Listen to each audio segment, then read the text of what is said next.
राज की ये कहानी एक सच्ची घटना पर आधारित है जिसने पूरे गांव को डर और रहस्य में डुबो दिया था।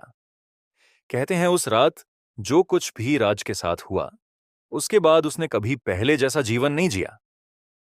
राज अपने दोस्तों के साथ शहर से गांव घूमने आया था। गांव के बाहर एक पुरानी हवेली थी जिसे लोग काली हवेली कहते थे। गांव वालों का कहना था कि वहां कई साल पहले एक औरत और उसकी छोटी बेटी की दर्दनाक मौत हुई थी। तब से हर रात उस हवेली से रोने और चीखने की आवाजें आती थीं। जो भी वहां गया या तो पागल हो गया या फिर कभी वापस नहीं लौटा। राज इन बातों पर विश्वास नहीं करता था। उसे लगा गांव वाले सिर्फ डराने के लिए कहानियां बना रहे हैं। एक रात उसने अकेले हवेली के अंदर जाने का फैसला किया।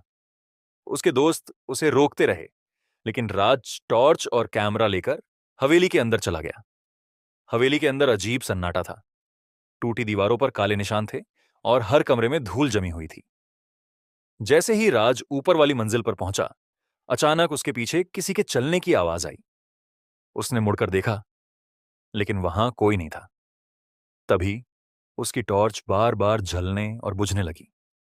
अचानक एक कमरे से छोटी बच्ची के हंसने की आवाज आई। राज धीरे धीरे उस कमरे की तरफ बढ़ा। दरवाजा अपने आप खुल गया। अंदर एक पुरानी गुड़िया जमीन पर पड़ी थी और कमरे की दीवारों पर खून जैसे लाल निशान बने हुए थे। तभी कमरे का दरवाजा जोर से बंद हो गया। राज घबरा गया। उसने दरवाजा खोलने की कोशिश की, लेकिन दरवाजा नहीं खुला।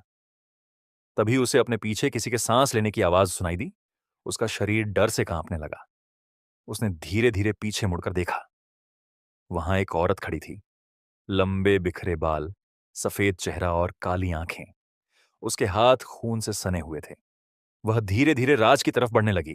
राज जोर से चीखा और दरवाजा पीटने लगा। तभी औरत ने डरावनी आवाज में कहा, तुम भी हमें छोड़कर नहीं जा पाओगे। अचानक कमरे की लाइट जैसी चमक हुई और राज बेहोश हो गया। अगली सुबह गांव वालों को राज हवेली के बाहर बेहोश मिला। उसके बाल पूरी तरह सफेद हो चुके थे और वह बुरी तरह कांप रहा था। जब लोगों ने उससे पूछा कि अंदर क्या हुआ था, तो राज सिर्फ एक ही बात बार बार बोल रहा था, वो आज भी वहां है, वो आज भी किसी का इंतजार कर रही है। उस घटना के कुछ दिनों बाद राज अचानक गायब हो गया।